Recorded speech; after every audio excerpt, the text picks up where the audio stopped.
Bismillahirrahmanirrahim. Dear viewers, Assalamu alaikum. Hope you are well. I am also fine by the grace of Almighty. ALAH'S English Net পক্ষ থেকে আপনাদের সকলকে স্বাগতম জানাচ্ছি আমি মাহবুবুল্লাহ। বন্ধুরা, আজকে আমি আপনাদের জন্য একটি অত্যন্ত গুরুত্বপূর্ণ লেসন নিয়ে আসছি। লেসনটা হলো রিফ্লেক্সিভ ভার্বের উপর।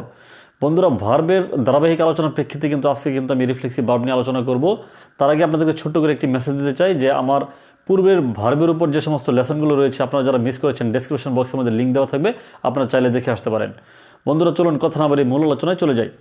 বন্ধুরা, রিফ্লেক্সিভ ভার্বগুলো কী কী সেগুলো বুঝতে হলে আমাদেরকে জানতে হবে যে রিফ্লেক্সিভ প্রোনাউনগুলো কী কী। বন্ধুরা, আমি এখানে একটি দেখেন সেলফ এবং সেলফ যুক্ত একটি চার্ট আমি দিয়েছি। এই যে সেলফ এবং সেলফ যুক্ত যে প্রোনাউনগুলো আমি ব্যবহার করেছি সেই প্রোনাউনগুলি হলো মেনলি রিফ্লেক্সিভ প্রোনাউন। তারপর আমি একটু অ্যানালাইসিস করছি, একটু দেখেন। আই এর রিফ্লেক্সিভ প্রোনাউন হলো মাই সেলফ, উই এর রিফ্লেক্সিভ প্রোনাউন হলো আওয়ার সেলফস, আর ইউ এর যখন সিঙ্গুলার হবে তখন ইউর সেলফ, আর যখন প্লুরাল হবে তখন ইউর সেলফস। হির রিফ্লেক্সিভ প্রোনাউনটি হলো himself, she herself, they themselves. আর যখন কোনো ব্যক্তির নাম হবে, যেমন যদি সে মেল পারসন হয় তখন তার পরিবর্তে হবে হিমসেলফ, আর যখন ফিমেল হবে তখন তার পরিবর্তে হবে হারসেলফ।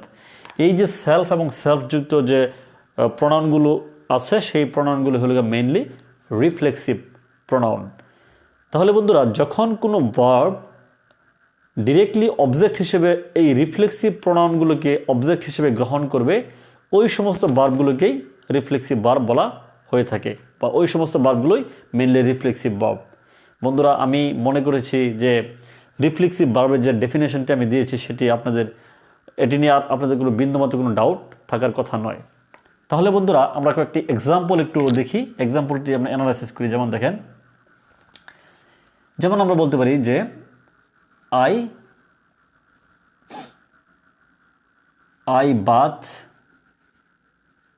I bathed myself। দেখেন, আই হলো সাবজেক্ট, এই যে ভার্বটি রয়েছে, বাথ মিন্স গোসল করা, আমি গোসল করেছিলাম আমার নিজেকেই।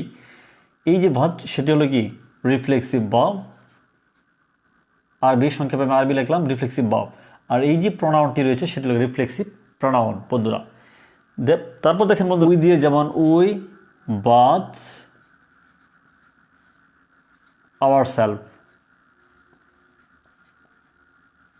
ourselves। এই যে উই হলো সাবজেক্ট, তার হলো বাথ হলো কি রিফ্লেক্সিভ ভার্ব, আর এটা হলো রিফ্লেক্সিভ প্রোনাউন। বন্ধুরা, এখন আমি বলি যে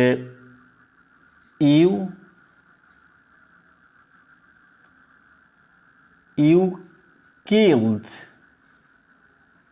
yourself। তুমি তোমার নিজেকেই হত্যা করেছ।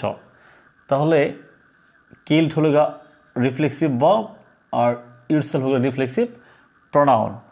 বন্ধুরা, আমি বলি আরেকটি দেখেন, শি দিয়ে আরেকটি এক্সাম্পল দিই। শি ফ্যান্ড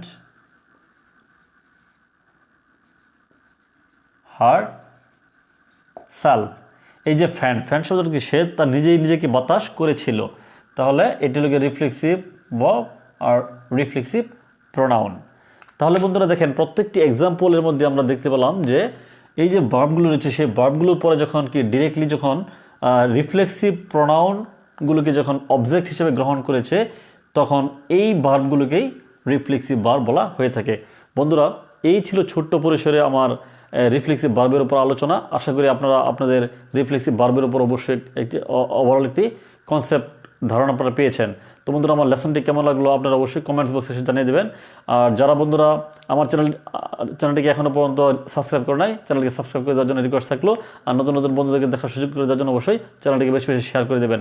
তো বন্ধুরা, আজকের মতো এই পর্যন্ত। সকলে ভালো থাকুন, সুস্থ থাকুন। আসসালামু আলাইকুম।